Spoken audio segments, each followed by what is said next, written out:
ਮੇਰੇ ਸਾਰੇ ਦੋਸਤੋ ਮਿੱਤਰੋ, ਵਾਹਿਗੁਰੂ ਜੀ ਕਾ ਖਾਲਸਾ, ਵਾਹਿਗੁਰੂ ਜੀ ਕੀ ਫਤਿਹ।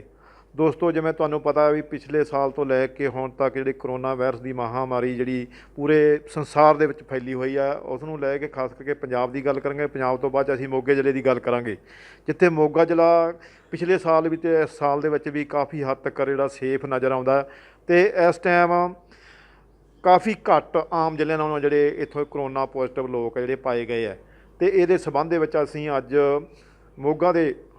ਡਿਪਟੀ ਕਮਿਸ਼ਨਰ ਸ਼੍ਰੀ ਸੰਦੀਪ ਹੰਸ ਜੀ ਉਹਨਾਂ ਨਾਲ ਗੱਲਬਾਤ ਕਰਾਂਗੇ, ਅਤੇ ਇੱਕ ਇਸ ਸੰਬੰਧ 'ਚ ਵੀ ਗੱਲਬਾਤ ਕਰਾਂਗੇ ਜਿਹੜਾ ਪਿਛਲੇ ਦਿਨੀ ਇੱਕ ਝੱਖੜ ਆਇਆ ਹੈਗਾ ਅਤੇ ਲੋਕਾਂ ਦਾ ਕੁਝ ਨੁਕਸਾਨ ਹੋਇਆ, ਅਤੇ ਉਹਦੇ ਸੰਬੰਧ ਵਿੱਚ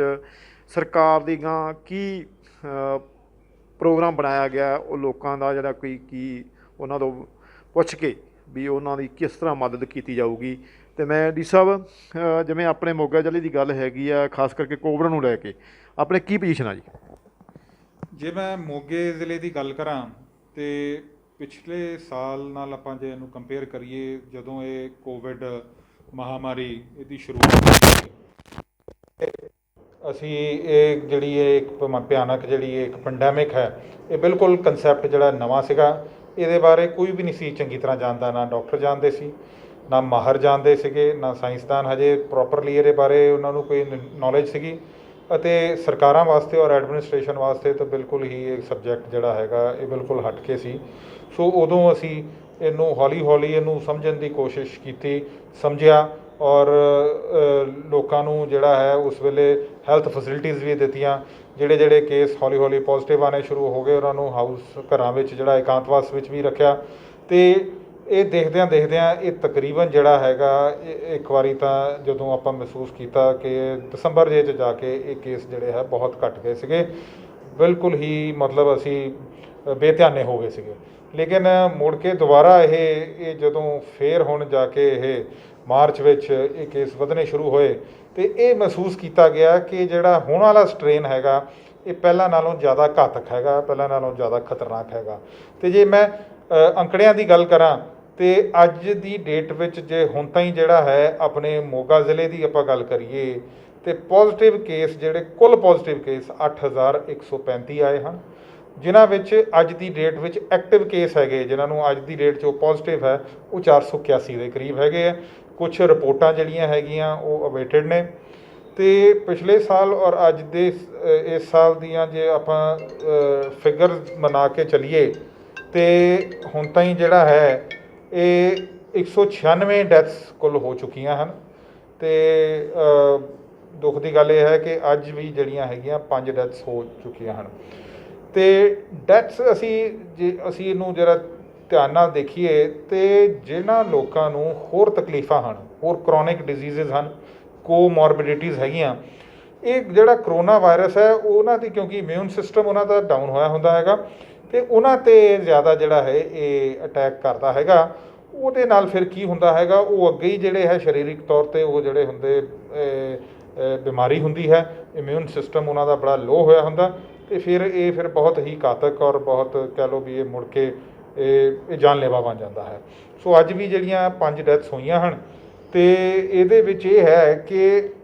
ਇਹਦੇ ਵਿੱਚ ਜੇ ਆਪਾਂ ਗੱਲ ਕਰੀਏ, ਥੋੜ੍ਹਾ ਪੋਜ਼ੀਟਿਵ ਹੋ ਕੇ ਸੋਚਣ ਵਾਲੀ ਗੱਲ ਕਰੀਏ, ਅਤੇ ਆਪਣੇ ਬਹੁਤ ਸਾਰੇ ਇੱਦਾਂ ਦੇ ਕੇਸ ਹੈਗੇ ਆ ਜਿਹੜੇ ਕਰੋਨਾ ਹੋਣ ਤੋਂ ਬਾਅਦ ਜਿਹੜੇ ਹੈਗੇ ਉਹ ਠੀਕ ਵੀ ਹੋ ਗਏ, ਨੋਰਮਲ ਹੋ ਗਏ, ਆਪਣੀ ਨੋਰਮਲ ਲਾਈਫ ਹੁਣ ਜਿਹੜੀ ਹੈ ਉਹ ਲੀਡ ਕਰ ਰਹੇ ਹੈਗੇ। ਬਟ ਇਹਦੇ ਵਿੱਚ ਇਹ ਹੈ ਕਿ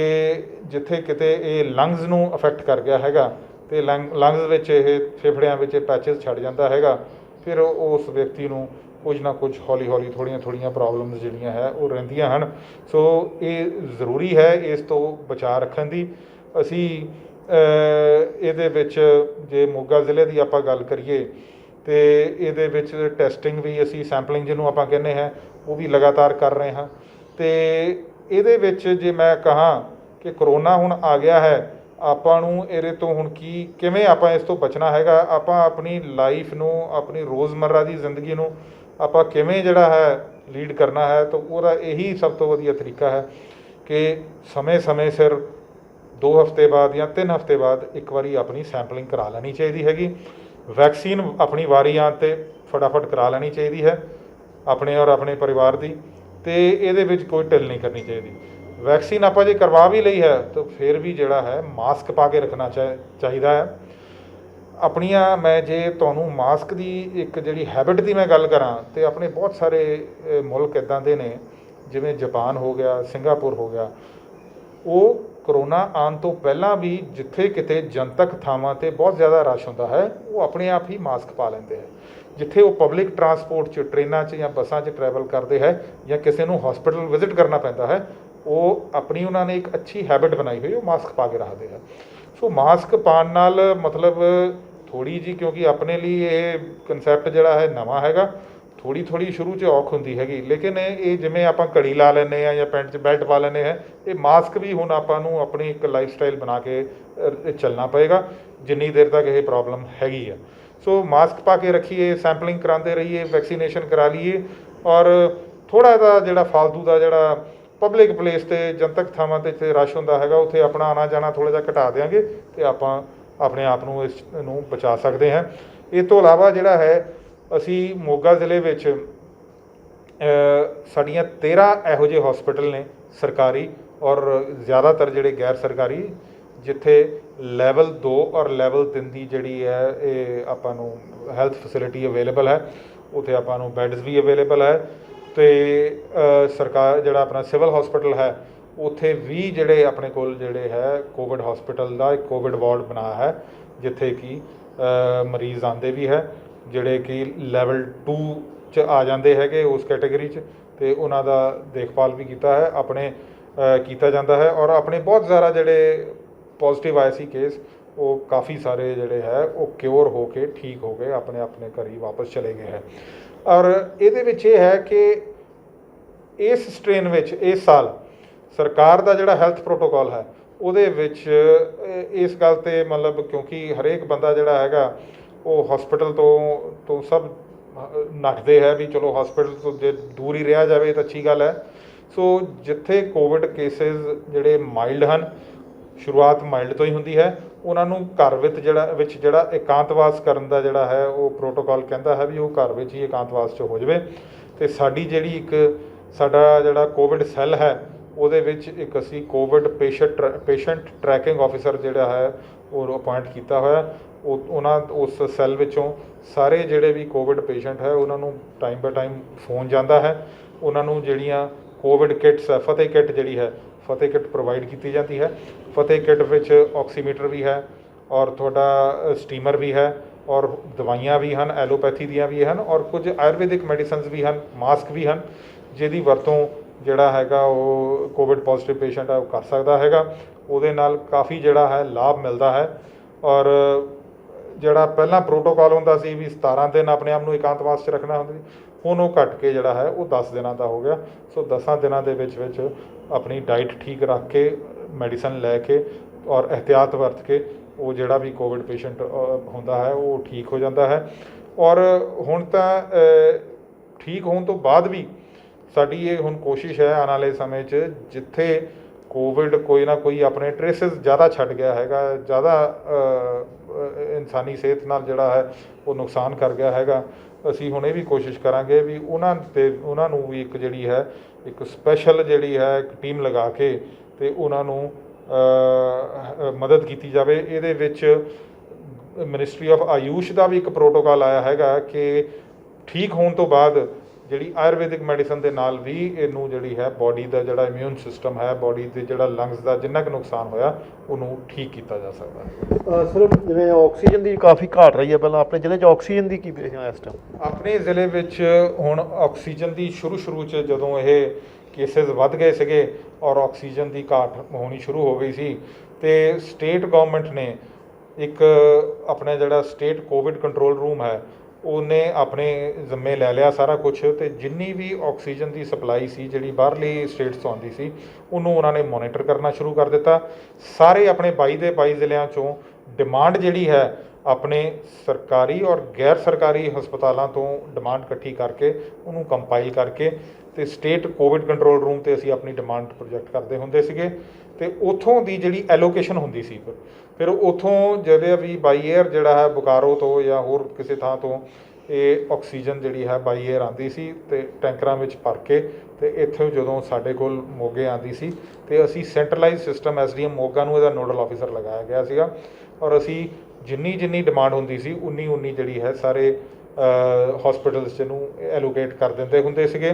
ਫਿਰ ਉਹ ਦੇਖਦਿਆਂ ਉਹ ਸਿਸਟਮ ਅਸੀਂ ਇੰਨਾ ਉਹਨੂੰ ਰੋਬਸਟ ਇੰਨਾ ਵਧੀਆ ਕਰ ਲਿਆ ਕਿ ਮੁੜ ਕੇ ਕਦੀ ਸਾਡੇ ਕੋਲ ਇਹੋ ਜਿਹੀ ਕਿਤੇ ਕੋਈ ਪ੍ਰੋਬਲਮ ਨਹੀਂ ਆਈ। ਸ਼ੁਰੂ 'ਚ ਕਿਤੇ ਪ੍ਰੋਬਲਮ ਆਈ ਸੀਗੀ, ਲੇਕਿਨ ਜਿੱਥੇ ਵੀ ਪ੍ਰਾਈਵੇਟ ਹਸਪੀਟਲ 'ਚ ਆਈ ਸੀ ਅਸੀਂ ਸਿਵਲ ਹਸਪੀਟਲ ਤੋਂ ਜਿਹੜੇ ਹੈ ਸਿਲੰਡਰ ਜਿਹੜੇ ਹੈਗੇ ਇਮੀਡੀਏਟਲੀ ਉੱਥੇ ਪ੍ਰੋਵਾਈਡ ਕਰ ਦਿੱਤੇ। ਅਸੀਂ ਮੈਂ ਇਹ ਗੱਲ ਕਹਿੰਦੇ ਹੋਏ ਮੈਂ ਫਖਰ ਮਹਿਸੂਸ ਕਰਦਾ ਹਾਂ ਕਿ ਅਸੀਂ ਆਕਸੀਜਨ ਨੂੰ ਲੈ ਕੇ ਮੋਗਾ ਜ਼ਿਲ੍ਹੇ ਵਿੱਚ ਕਿਸੇ ਪੇਸ਼ੈਂਟ ਦੀ ਜਾਨ ਨਹੀਂ ਗਈ ਹੈਗੀ। ਇਹ ਪਰਮਾਤਮਾ ਦਾ ਵੀ ਸਾਡੇ 'ਤੇ ਆਸ਼ੀਰਵਾਦ ਰਿਹਾ। ਕੁਝ ਅਸੀਂ ਜਿਹੜੀ ਹੈ ਪਲੈਨਿੰਗ ਕਰਕੇ ਮਿਹਨਤ ਕਰਕੇ ਥੋੜ੍ਹੀ ਜਿਹੀ ਮੌਕੇ ਨੂੰ ਅੱਛੀ ਤਰ੍ਹਾਂ ਉਹਦੀ ਨਜ਼ਾਕਤ ਵੇਖਦੇ ਉਹਨੂੰ ਸਾਂਭ ਲਿਆ ਤੇ ਕਿਸੇ ਦੀ ਆਕਸੀਜਨ ਦੀ ਘਾਟ ਨਾਲ ਡੈਥ ਨਹੀਂ ਹੋ ਗਈ। ਸਰ ਜਿਹੜੀ ਵੈਕਸੀਨ ਦੀ ਘਾਟ ਆਉਂਦੀ ਹੈ ਉਹਦੇ ਕੀ ਕਾਰਨ ਹੈ? ਵੈਕਸੀਨ ਦੀ ਘਾਟ ਦੇ ਕਾਰਨ ਥੋੜ੍ਹਾ ਜਿਹਾ ਇਹ ਹੈ ਕਿ ਕਿਉਂਕਿ ਇਹ ਸਪਲਾਈ ਗਵਰਨਮੈਂਟ ਆਫ ਇੰਡੀਆ ਤੋਂ ਆ ਰਹੀ ਹੈ ਤੇ ਹੁਣ ਉਹ ਸ਼ੁਰੂਆਤ ਵਿੱਚ ਵੈਕਸੀਨ ਨੂੰ ਲੈ ਕੇ ਕਈ ਸਾਰੇ ਭਰਮ ਸੀਗੇ ਲੋਕਾਂ ਦੇ ਦਿਲਾਂ ਵਿੱਚ। ਉਦੋਂ ਵੈਕਸੀਨ ਦੀ ਅਵੇਲੇਬਿਲਿਟੀ ਜ਼ਿਆਦਾ ਸੀ, ਉਦੋਂ ਜਿਹੜੇ ਬੈਨੀਫਿਸ਼ਰੀ ਉਹ ਮੂਹਰੇ ਨਹੀਂ ਸੀ ਆ ਰਹੇ ਤੇ ਜਿੱਦਾਂ ਉਹ ਭਰਮ ਦੂਰ ਹੋਏ ਲੋਕਾਂ ਨੂੰ ਇਸ ਗੱਲ ਦਾ ਅਹਿਸਾਸ ਹੋਇਆ ਕਿ ਵੈਕਸੀਨੇਸ਼ਨ ਜਿਹੜੀ ਹੈ ਇਹ ਦੂਜੀਆਂ ਬਿਮਾਰੀਆਂ ਜਿਵੇਂ ਆਪਾਂ BCG ਦੀ ਹੋ ਗਈ ਵੈਕਸੀਨ ਜਾਂ ਪੋਲੀਓ ਡ੍ਰੌਪਸ ਹੋ ਗਏ ਹੈਗੇ, ਇਹ ਵੀ ਉਸੇ ਹੀ ਤਰ੍ਹਾਂ ਇੱਕ ਵੈਕਸੀਨੇਸ਼ਨ ਹੈ, ਇਹਦਾ ਕੋਈ ਸਾਈਡ ਇਫੈਕਟ ਨਹੀਂ ਹੈ। ਤੇ ਉਦੋਂ ਦਾ ਥੋੜ੍ਹਾ ਜਿਹਾ ਰਸ਼ ਜ਼ਿਆਦਾ ਪੈ ਗਿਆ ਹੈਗਾ, ਵੈਕਸੀਨੇਸ਼ਨ ਪਿੱਛੋਂ ਘੱਟ ਆ ਰਹੀ ਹੈ। ਲੇਕਿਨ ਸਾਡੀ ਇਹੀ ਕੋਸ਼ਿਸ਼ ਹੈ ਕਿ ਅਸੀਂ ਥੋੜ੍ਹੀਆਂ ਕੈਟੇਗਰੀਜ਼ ਬਣਾ ਕੇ ਅਸੀਂ ਵਾਰੀ ਸਿਰ ਸਾਰਿਆਂ ਨੂੰ ਜਿਹੜਾ ਹੈ ਕਵਰ ਕਰ ਦਈਏ। ਇਹਨੂੰ ਜੇ ਇੱਕਦਮ ਖੋਲ੍ਹਿਆ ਜਾਂਦਾ ਹੈਗਾ ਤੇ ਫਿਰ ਉਹ ਇੰਨੇ ਵੱਡੇ ਲੋਟ ਨੂੰ ਇੰਨੇ ਵੱਡੇ ਰਸ਼ ਨੂੰ ਸਾਂਭਣਾ ਜਿਹੜਾ ਹੈ ਮੁਸ਼ਕਲ ਹੋ ਜਾਏਗਾ। ਵੈਕਸੀਨ ਘੱਟ ਆ ਰਹੀ ਹੈ ਲੇਕਿਨ ਨਿਰੰਤਰ ਆ ਰਹੀ ਹੈ, ਲਗਾਤਾਰ ਆ ਰਹੀ ਹੈ ਤੇ ਅਸੀਂ ਹਰ ਰੋਜ਼ ਜਿਹੜਾ ਹੈ ਕੁਝ ਨਾ ਕੁਝ ਕਵਰ ਕਰਦੇ ਹਾਂ। ਜੇ ਵੈਕਸੀਨ ਦਾ ਨੰਬਰ ਦੀ ਮੈਂ ਗੱਲ ਕਰਾਂ ਤੇ ਹੁਣ ਤੱਕ ਮੋਗੇ ਜ਼ਿਲ੍ਹੇ ਵਿੱਚ 1,15,000 ਦੇ ਕਰੀਬ ਜਿਹੜੀ ਹੈ ਵੈਕਸੀਨੇਸ਼ਨ ਹੋ ਚੁੱਕੀ ਹੈ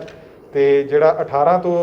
44 ਸਾਲ ਦੇ ਗਰੁੱਪ ਦੇ ਜਿਹੜੇ ਵਿਅਕਤੀ ਹਨ ਉਹਨਾਂ ਨੂੰ ਤਕਰੀਬਨ 8600 ਵੈਕਸੀਨ ਲੱਗ ਚੁੱਕੀ ਹੈ। ਸੋ ਇਹ ਹੁਣ ਹੌਲੀ ਜਿਹੜਾ ਹੈ ਇਹ ਮੈਨੂੰ ਉਮੀਦ ਹੈ ਆਉਂਦੇ ਦਿਨਾਂ 'ਚ ਕੁਝ ਮਹੀਨਿਆਂ 'ਚ ਇਹ ਸਾਰੇ ਦਾ ਸਾਰਾ ਆਪਾਂ ਜਿਹਨੂੰ ਕਵਰ ਕਰ ਲਵਾਂਗੇ। ਦਰਸ਼ਕੋ ਜਿਵੇਂ ਡੀ ਸਾਹਿਬ ਨੇ ਦੱਸਿਆ ਹੈਗਾ ਵੀ ਜਿਹੜੀ ਪਿਛਲੀ ਜਿਹੜੀ ਗਿਣਤੀ ਸੀਗੀ 8000 ਦੇ ਕਰੀਬ ਜਿਹੜੇ ਪੋਜ਼ੀਟਿਵ ਲੋਕ ਆਏ ਸੀ ਉਹਨਾਂ ਦੇ ਵਿੱਚੋਂ ਠੀਕ ਹੋ ਕੇ ਸਿਰਫ ਤੇ ਸਿਰਫ 400 ਦੇ ਕਰੀਬ ਜਿਹੜੇ ਲੋਕ ਇਸ ਟਾਈਮ ਪੋਜ਼ੀਟਿਵ ਰਹਿ ਗਿਆ। ਮੋਗਾ ਜ਼ਿਲ੍ਹਾ ਆਮ ਜ਼ਿਲ੍ਹਿਆਂ ਨਾਲੋਂ ਕਾਫੀ ਹੱਦ ਤੱਕ ਜਿਹੜਾ ਸੇਫ ਨਜ਼ਰ ਆਉਂਦਾ, ਜਿੱਥੇ ਡੀ ਸਾਹਿਬ ਨੇ ਦੱਸਿਆ ਵੀ ਕਿਸੇ ਵੀ ਹਜੇ ਆਕਸੀਜਨ ਦੀ ਕੋਈ ਘਾਟ ਨਹੀਂ ਗੀ ਤੇ ਵੈਕਸੀਨ ਜਿਹੜੀ ਹੈਗੀ ਜਿਵੇਂ ਵੀ ਸਰਕਾਰ ਵੱਲੋਂ ਸੈਂਟਰ ਵੱਲੋਂ ਪੰਜਾਬ ਨੂੰ ਆ ਰਹੀ ਹੈ ਤੇ ਉਸੇ ਹਿਸਾਬ ਨਾਲ ਜ਼ਿਲ੍ਹਿਆਂ ਦੇ ਵਿੱਚ ਆ ਰਹੀ ਹੈ ਤੇ ਜ਼ਿਲ੍ਹਿਆਂ ਦੇ ਅਲੱਗ-ਅਲੱਗ ਜਿਹੜੇ ਹਸਪੀਟਲ ਹੈਗੇ ਆ ਸਰਕਾਰੀ ਉੱਥੇ ਭੇਜੀ ਜਾ ਰਹੀ ਹੈ ਤੇ ਉਮੀਦ ਕਰਦੇ ਹਾਂ ਵੀ ਇਹ ਸਾਰੀਆਂ ਜਿਹੜੀਆਂ ਵੈਕਸੀਨ ਦੀ ਗੱਲ ਜਿਹੜੀ ਹੈਗੀ ਆ ਸਾਰੇ ਲੋਕ ਲਾਉਣਗੇ ਵੀ ਤੇ ਇਸ ਬਿਮਾਰੀ ਤੋਂ ਬਚਣ ਦੀ ਕੋਸ਼ਿਸ਼ ਕਰਾਂਗੇ। ਡੀ ਸਾਹਿਬ ਨੇ ਇੱਕ ਹੋਰ ਤੁਹਾਨੂੰ ਮੈਂ ਸਵਾਲ ਕਰਨਾ ਸੀਗਾ ਵੀ ਜਿਹੜਾ ਪਿਛਲੇ ਦਿਨੀ ਆਹ ਝੱਖੜ ਆਇਆ ਸੀਗਾ ਤੇ ਕੁਝ ਲੋਕਾਂ ਦਾ ਜਿਹੜਾ ਨੁਕਸਾਨ ਹੋਇਆ, ਮੂੰਗੀ ਦਾ ਨੁਕਸਾਨ ਕਾਫੀ ਹੋ ਗਿਆ, ਮੱਕੀ ਦਾ ਨੁਕਸਾਨ ਕਾਫੀ ਹੋ ਗਿਆ, ਇਹਦੇ ਸੰਬੰਧ ਤੁਹਾਡੇ ਕੋਲ ਕੋਈ ਰਿਪੋਰਟ ਹੈ ਜੀ? ਇਹਦੇ ਸੰਬੰਧ ਵਿੱਚ ਤੁਸੀਂ ਸਹੀ ਕਿਹਾ ਵੀ ਕੁਝ ਪਿੰਡਾਂ ਵਿੱਚ ਗੜੇਮਾਰ ਹੋਈ ਹੈ, ਉਹਦੇ ਨਾਲ ਕੁਝ ਨੁਕਸਾਨ ਹੋਇਆ ਹੈ। ਉਹਦੇ ਬਾਰੇ SDM ਬਾਘਾ ਪੁਰਾਣਾ ਨੂੰ ਇਹ ਹਦਾਇਤ ਕਰ ਦਿੱਤੀ ਗਈ ਹੈ ਕਿ ਉਹ ਇੱਕ ਵਾਰੀ ਇਹਨੂੰ ਇਹ ਸਾਰੇ ਜਿਹੜਾ ਨੁਕਸਾਨ ਹੈਗਾ ਇਹ ਰੀਚੈੱਕ ਕਰਾ ਲੈਣ ਤੇ ਇਹਦੇ ਵਾਸਤੇ ਅਗਰ ਸਪੈਸ਼ਲ ਗਿਰਦਾਵਰੀ ਵੀ ਸਾਨੂੰ ਅਨਾਊਂਸ ਕਰਨੀ ਪਈ ਤਾਂ ਅਸੀਂ ਇੱਕ ਵਾਰੀ ਇੱਕ ਪ੍ਰੀਲਿਮਿਨਰੀ ਰਿਪੋਰਟ ਲੈ ਕੇ ਤਾਂ ਉਹ ਵੀ ਅਸੀਂ ਜਿਹੜੀ ਹੈ ਸਪੈਸ਼ਲ ਗਿਰਦਾਵਰੀ ਦੇ ਆਰਡਰ ਵੀ ਕਰ ਦਿਆਂਗੇ।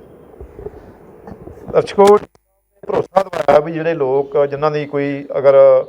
ਨੁਕਸਾਨ ਹੋਇਆ ਉਹਦੀ ਜਿਹੜੀ ਸਪੈਸ਼ਲ ਗਿਰਦਾਵਰੀ ਵੀ ਜਿਹੜੀ ਸਰਕਾਰ ਵੱਲੋਂ ਕਰਵਾਈ ਜਾ ਸਕਦੀ ਹੈ। ਇਹ ਆਉਣ ਵਾਲੇ ਦਿਨਾਂ ਦੇ ਵਿੱਚ ਜਿਹੜਾ ਕੁਝ ਹੋਣ ਦੀ ਸੰਭਾਵਨਾ ਹੈਗੀ ਹੈ ਤਾਂ ਮੈਂ ਉਮੀਦ ਕਰਦਾ ਤੁਸੀਂ ਇਹ ਸਾਡੇ ਖਬਰ ਨੂੰ ਸ਼ੇਅਰ ਵੀ ਕਰੋਗੇ ਤੇ ਸਾਡੇ ਪੇਜ ਨੂੰ ਫੋਲੋ ਵੀ ਕਰੋਗੇ। ਕੈਮਰਾਮੈਨ ਸ਼ਹਿਪ੍ਰੀਤ ਸਿੰਘ ਦੇ ਨਾਲ ਮੈਂ ਤਰਲੋਚਨ ਸਿੰਘ ਬਰਾੜ, ਮੋਗਾ।